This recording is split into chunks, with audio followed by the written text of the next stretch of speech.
Take a second and just look around the room you're sitting in right now. The walls probably feel completely solid. The air feels empty, and you likely feel entirely alone. But what if you are completely blind to the true nature of the space you actually occupy? What if the everyday reality your human senses report to you is nothing more than a superficial, biological illusion? Welcome back. Today, we aren't just looking at standard science. We are embarking on a descent into the unseen. Using the hard mathematical frameworks of theoretical physics, we are going to systematically dismantle literally everything you think you know about the physical world. By the end of this video, the universe will no longer look like a safe, predictable home, but rather a terrifyingly vast, haunted architecture, where we are merely the blind inhabitants. Let's begin our descent at the most basic level of deception, the illusion of sight. We naturally tend to believe that what we can see, touch, and interact with makes up the absolute totality of existence. But astrophysics has proven this to be undeniably false. Consider the sheer scale of our blindness. Every star, planet, galaxy, and human being, all ordinary matter, accounts for only about 5% of the universe. A massive 27% is dark matter. It exerts a profound gravitational pull, holding entire galaxies together, yet it emits, absorbs, or reflects zero light. It is completely invisible to every instrument on Earth, which forces a terrifying question. If 27% of reality is invisible, what exactly is it doing? In 1984, physicists working on heterotic string theory at Princeton proposed something deeply unsettling: shadow matter. The mathematics required a parallel sector of matter with its own mass and gravity. This means shadow matter could form shadow stars, shadow planets, and even a shadow biosphere. Because it exists in a dimensional state our instruments cannot register, an entire invisible ecosystem could be interpenetrating ours right now.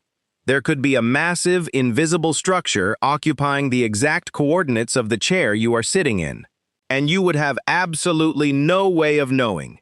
If the matter inside our universe is hiding things from us, what about space itself? In 1999, physicists Lisa Randall and Raman Sundram published a model that reframed our entire existence. They proposed that our three-dimensional universe is merely a brain, a thin three-dimensional membrane floating helplessly inside an unimaginably vast, five-dimensional ocean called the bulk. We are trapped on this membrane. We cannot leave. But gravity can leak out into the bulk, meaning things outside our universe can interact with us, while we remain completely blind to them. And it gets worse. In 1997, physicist Juan Maldacena mathematically demonstrated the holographic principle. The implication is haunting. The three-dimensional interior we live in is not the fundamental reality. The two-dimensional boundary at the edge of the cosmos is. The depth you experience, the physical feeling of walking through a room, might just be a projection. Maldacena's math suggests reality is coded on a flat surface billions of light years away, and we are merely living inside the hologram. So, if our reality is a projection, who built the projector? Theoretical physicist James Gates was analyzing the equations of supersymmetry when he discovered something that frankly shouldn't be there. Embedded deep within the math were structural error-correcting codes, identical to the ones used in modern web browsers to prevent data corruption. This strongly implies that our smooth, physical reality is actually a discrete simulation lattice, a manufactured cage, calculated on hardware that exists outside our dimensional reality entirely.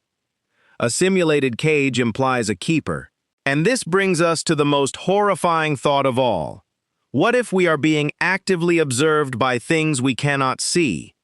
When examining non-human intelligence theories through higher dimensions, cosmic dread sets in. If four-dimensional or five-dimensional entities exist, how do they treat us?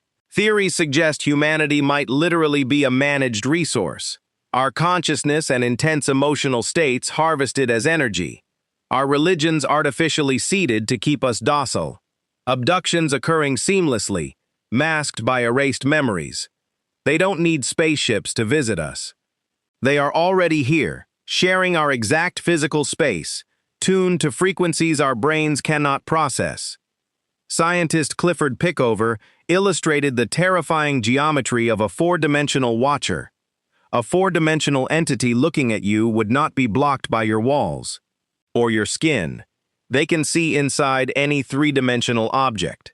A four-dimensional being could reach straight into your stomach and remove what you ate for breakfast, without ever making an incision or breaking your skin. To us, they are literal gods of geometry. And if one decided to push itself into your three-dimensional room right now, you wouldn't see a solid body.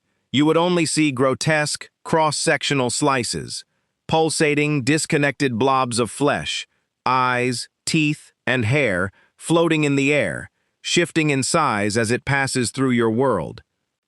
Before we move to the final, most existential trap, if this journey into the unseen is bending your mind, make sure to hit the like button and subscribe to join us deeper into the dark. Perhaps the ultimate horror isn't the watchers outside. Perhaps it is the inescapable trap of our own consciousness. In 1957, Hugh Everett proposed the many worlds interpretation of quantum mechanics. It states that with every quantum event, reality physically splits. The universe silently fragments into parallel branches inside every atom, with every choice creating an infinite number of real parallel realities. This leads to a terrifying concept known as quantum immortality. Think about it. From an outside observer's perspective, biological death is a definitive end, a mercy. But from your own subjective perspective, your consciousness can only continue in the timeline branches where you survive. Every time you face a lethal event, your awareness forces itself into the probability branch where you lived. You can never subjectively experience your own death. But this isn't eternal youth. The math doesn't guarantee your health. It only guarantees a fragment of your awareness persists. You could survive indefinitely in timeline branches where your body and brain are catastrophically destroyed. Immortality becomes an endless, fragmented persistence, trapping you in neurological ruin and absolute isolation on the desolate outskirts of reality forever. There is only one theoretical mechanism in physics that could end the endless suffering of quantum immortality: false vacuum decay. We assume empty space is stable, but quantum field theory suggests our entire universe might be resting in a false vacuum, a temporary, unstable energy state, like a puddle of water sitting on a fragile trapdoor. Below us lies the true vacuum. If a quantum tunneling event occurs anywhere in space, a bubble of true vacuum forms. Within a nanosecond, that bubble expands outward at the speed of light. Because it moves at light speed, you will never see it coming. As it washes over the universe, it overwrites the laws of physics, instantly incinerating and erasing all matter, energy, and dimensions. In fact, physicists at Tsinghua University successfully simulated the mathematics of this exact decay process in a lab setting. The universe could be erased in a blink, and there is nowhere to hide. So, think about where we are. Every choice you didn't make is being lived out by a fragmented version of yourself. We are floating on a fragile membrane inside a hologram, watched by four-dimensional entities who can see inside our organs. We are trapped in an endlessly fracturing quantum reality, all while living in a false vacuum that could blink out of existence without a microsecond of warning. The next time you look across your quiet, empty room, ask yourself, who is standing in the blind spot of your dimensions, watching you right now?